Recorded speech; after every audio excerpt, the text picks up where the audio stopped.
สวัสดีค่ะยินดีต้อนรับท่านผู้ชมทุกท่านเข้าสู่รายการเบิงแล้วรวย456ค่ะพี่น้องคะมาพบมาพอกันกันไปในเสาร์ของมื้อวันที่11นะคะเดือนมีนาคมค่ะปีพุทธศักราช2569นะคะมื้อนี้ค่ะแอดพาพี่น้องบ้านเฮาสุขุสุขคนนะคะมาติดตามรับชมรับฟังแนวทางนะคะจากแม่วันริมโขงนะคะพี่น้องแนวทางเสาร์นี้ของแม่วันสิได้มาเป็นตัวใดพี่น้องมาติดตามรับชมรับฟังคลิปนี้พร้อมๆกันสวัสดีค่ะจ้าสวัสดีจ้า ค่ะแม่วัน เอาลุงเบิงเลขโค้งสุดท้าย ค่ะถ้าอีได้ จ้าผู้อยากซื้อแล้วก็แล้วแต่ใจ ค่ะเพราะว่าแม่เสียงเบิ่งแล้วนั่นมันสิมาอยู่นำครู053นี่053ที่ค่ะแม่วัน ฮะ 053เออ เพราะว่าแม่ตั้งเสียงนั้น409 053แล้วก็406 3ครูแม่เสียงเบิ่งเมื่อคืนนี้ ค่ะ แต่งกันได้เสียงเบิ่งเอากันสิเข้าครูได้ก็เฮ็ดให้เบิ่งดูว่า ค่ะ สิเข้า09ก็ให้เห็นผู้เฒ่าให้เห็นพระแม่ว่าคันสิมี09นะ ค่ะ ถ้าสิเป็น0อัน53น่ะถ้าสิมี5มี3ก็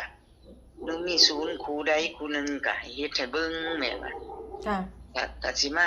406ก็ให้ฟันไปหน้าปู่ลุงคือเก่า ค่ะ ก็เลยมันมานอนหนดฝันว่าเพิ่นพาขึ้นไปภู ค่ะ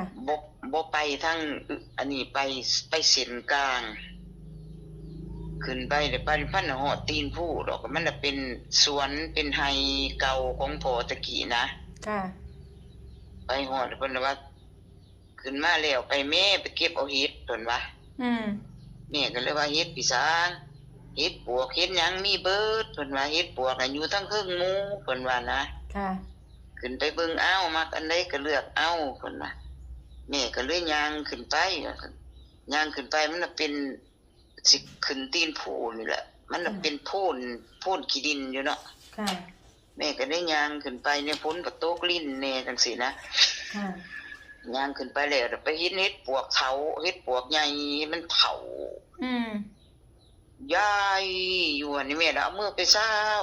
เบิ่งมันน่ะเน่าเบิดแม่เราบ่เอาวันนี้เฮ็ดปวกน่ะ ค่ะ โอ้ยเฮ็ดปวกมันเน่าแล้วก็เอาบ่ได้แล้วก็เลยว่านะ ค่ะ บัดนี้ตัวบ่เอาตัวก็ลงไปหาเอาหม่องไม้น่ะมันหลายเฮ็ดอยู่เพิ่นว่า ค่ะ แม่ก็เลยถอยกลับลงมาก็ประมาณย่างบ่ฮอดก็ว่า10ว่าดอกก็เลยเห็นเห็ดโกแดงเห็ดโกใหญ่นั่นเป็นจุ่มอยู่เป็นเห็ดเป็นจุ่มน่ะ3 ดอกไว้นะ ค่ะ ดอกใหญ่นั่นสิประมาณพาติบเขาเฮาซ้ำจานนะ บุ้ย ดอกใหญ่น่ะมีอยู่3 ดอกเพิ่นสิเลี้ยงกันมาเป็นดอกนะ ค่ะ บัดนี้แม่นี่ย่างก็ไปฮอดโอ้เฮ็ดสมใหญ่แท้โอ้ยมันงามตัวก็เก็บเอาเลยเอาหยังมาใส่เลยมันมีแต่กระตาและมีดผ้าก็บ่ได้ถือแม่ว่า จ้า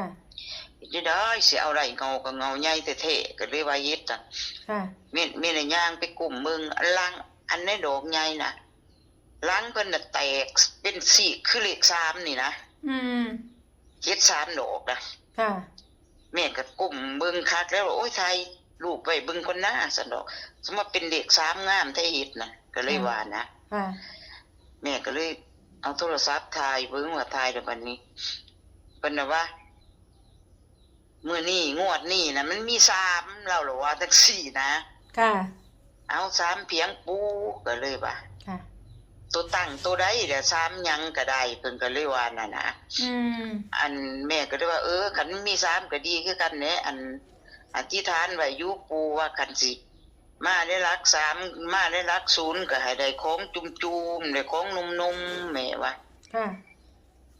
นี่มันก็แม่นเด้อเพิ่นว่าเฮาก็ให้ตัวเด้มีแต่อันนุ่มๆบ่ได้อันเฒ่าเพิ่นน่ะก็เลยว่าจังซี่นะ ค่ะ แม่ก็เลยโสเพิ่นน่ะคันเฒ่ามันก็เป็นเก่าแน่เนาะอันนี้มันนมมันบ่เป็นเก่ามันก็เป็น5เป็น6แล้วแม่ก็เลยเว้านำเพิ่นอันนี้ ค่ะ เพิ่นน่ะว่าหาเพียง6เพียงก็แล้วแต่โตแล้วเฮาเอาให้ได้เล่าว่า ค่ะ บัดนี้เว้ากับเพิ่นแล้วบัดนี้อันเก็บเอาแล้วอัน3ดอกใหญ่นะ ค่ะ บัดนี้อันมันจูมก็เฮ็ดเป็นแถวเป็นจุ่ม3ดอก3ดอกอันจุ่มๆนะ ค่ะ แม่ก็เก็บเอาใส่กระตบักใหญ่ก็จนเต็มเพิ่นได้เก็บเอานะ ค่ะ เทิงจูมเทิงอันนี้แหละบัดนี้เก็บเอาแล้วมันเต็มตาแม่แล้วถอยลงมาแล้วย่างกลับมาฮอดประมาณสิฮอดให้ของพ่อที่เราขายแต่คนพุ่นน่ะ ค่ะ ในหม่องนั้นน่ะมันเคยมีเฮ็ดไข่เนาะ ค่ะ แม่ย่างลงมาบัดนี้ย่างลงมาเลยมาฮอดหั่นแล้วเนาะหอมเฮ็ดไข่เฒ่าจังซี่นะ ค่ะ แม่ก็ได้แม่ก็ได้ว่าโอ้เฮ็ดไข่ออกแล้วแถวนี้มันเฒ่าเนาะคนบ่มาเก็บหอมขับโคกแม่ก็เลยว่า ค่ะ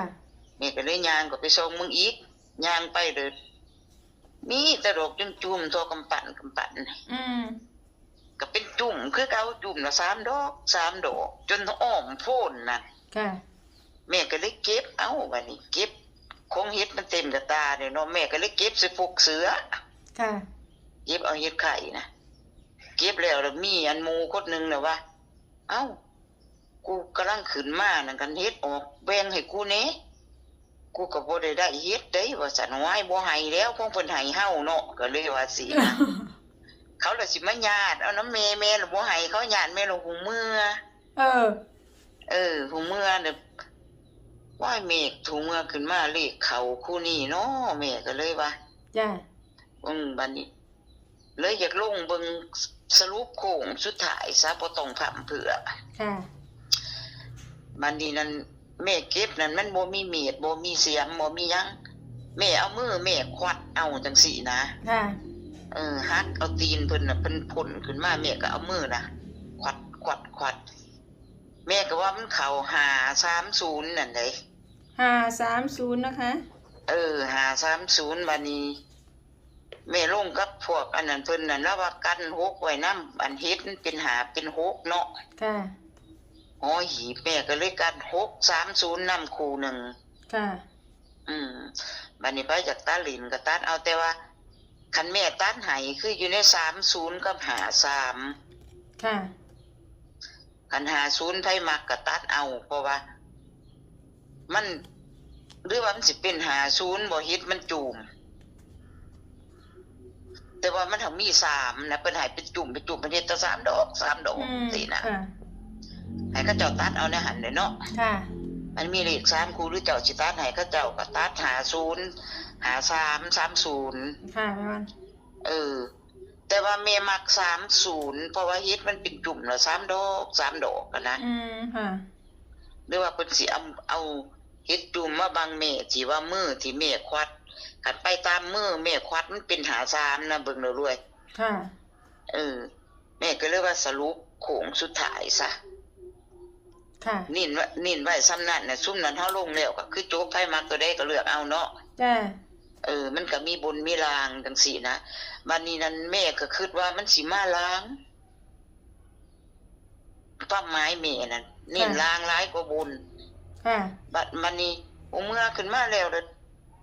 มาเขียนเลขเขียนหยังไว้เลิกมาแม่มานอนอีก ค่ะ มานอนแล้วว่าย่าน่ะมาวันนี้มาเพิ่นพาแม่ไปอีก ค่ะ ไปเพิ่นว่าโอ้ยรถมอเตอร์ไซค์มีแต่คนหลักเราว่าสินะ ค่ะ มอเตอร์ไซค์น่ะคนหลักหลายๆซะเจ้าน่ะระวังรถเจ้าเด้อมันสิเสียเด้อเราอ่ะ ค่ะ ว้ายสิเอาไปไว้เสียให้สะดอกก็เลยว่าเพื่อนลูกก็ของก็เต็มไปเลยก็ขนของมาให้เต็มบ่มีหมองเมียนแม่ว่า ค่ะ เราแต่ว่านี้ค่อยปูเคลื่อนกระตอบไว้ให้อยู่ในเพิ่นเฮ็ดเฮือนเป็นผ้าไม้ไผ่น่ะนะ ค่ะ เพิ่นสานผ้าไม้ไผ่ไว้เพิ่นว่าร้านชายเจ้านอนอยู่หั่นเจ้าไปฝากมันให้มันเผาแล้วว่าเฮาเอารถคันเก่าเฮานั่นไปไว้น้ำร้านเอาขึ้นไว้เฮือน ค่ะ เป็นเฮือนสั่นคล้ายๆทรงสั่นนะหากบ่สูงปานใดนะ ค่ะ หรือว่าตัวทะเบียนรถแม่นสิไปบุญบ่ลุงไว้ดูเบิ่งแล้วรวย614น่ะ 614รถคันเก่าแม่นะ ลง614เนาะแม่วันคือว่าเอา4ตัวเลย ทะเบียนมัน6614เนาะ ออกดีจะได้ทะเบียนนี่นะ กระตัดลินเอา แต่ว่าในทะเบียนรถน่ะแม่เพิ่นมา64 โอ้ แม่ว่า6สิมีในความหมายรถน่ะนะ ค่ะ เพิ่นน่ะเอาให้แม่เอาขึ้นไปเมียนร้านมันก็นอนเผาอยู่เอามันเก็บไว้เด้อยันคนรักเฮาบ่ได้ฝันเห็นเพิ่นหึงแล้วรถคันนี้นะ แม่นอยู่ค่ะ ย่านว่าเพิ่นมาเป็นบุญเพิ่นให้เอาขึ้นเรือน ค่ะ แต่ลงใส่บุญไว้หั่นคนมักได้ก็คูณเอา ค่ะ ก็6414เนาะ66เนาะ ค่ะ ก็มันมากันบ่มา66ก็มา61อยู่ในหันแหละ เฮาลงใส่บุญไว้ซะหั่นแต่เขาเจ้าเลือกเอาบัดนี้ ค่ะ แต่ว่าเสียงแล้วนั่นตัวนี้บ่ได้เสียงนะมาฟันน้ำหลังแต่ว่าตัวแม่เสียงนี่แม่ว่ามันเข้าแล้วเลขนะ ค่ะ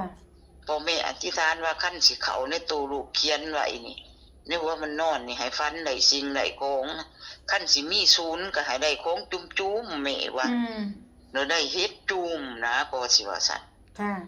เ เฮ็ดมันเป็นหาเป็นโฮกเข้ากับกันโฮกไว้นำเนาะที่จริงมักหา ค่ะ มาหา30นั่นแหละ จ้ามัน ลงโค้งสุดท้ายไว้ซะตัวนี้นะ ได้เลยค่ะแม่มันค่ะ จ้าปานฮอดมือกัน มีผู้มาเฮาจะเว้ากันใหม่ตัวนี้เฮาเป็นโค้งสุดท้ายไว้โลด แม่มันได้ซื้อลอตเตอรี่ตัวใดไปล่ะคะมื้อนี้ บ่ทันได้ไปซื้อสังนะมีแต่ซื้อเอกชน 10แล้วเด้มื้อนี้วันที่10แล้วเด้ 10มันแหละมันหันยังค่าเวียกอยู่เด้อบ่ทันได้ไปหาว่าสิไปทาสอยู่อีกจัก2มื้อจังสิขึ้นไปทาส โอ้ค่ะแม่มัน แม่เคยขึ้นไปเอาอยู่พุ่นจังซี่มันก็ถือก็กัน แม่ จัง น ซี่ อยู่ดอ นะ กแม่มันเคยถืออยู่พุ่นเนาะลอตเตอรี่ก็ได้ เฮาเคยถืออยู่พุ่นกับราคามันก็80นะ มันบ่แพงซ้ำกันเนาะ มันบ่แพงกว่าเขาโลนะ ค่ะ เอาไปเอาในเพลงใหญ่เขามันสิถือ ค่ะ ลงซ้ำนี่แหละ ได้ เบิ่งรวยๆว่าซ้ำนี่แหละ จ้าแม่มันค่ะ คันไผอยากนำเด็กเล่ามื้ออื่นก่อนก็นำ ค่ะ จ้า ขอบคุณแม่บ้านหลายๆค่ะ จ้า ค่ะแม่บ้านค่ะ สวัสดีค่ะ จ้าสวัสดีจ้า ค่ะ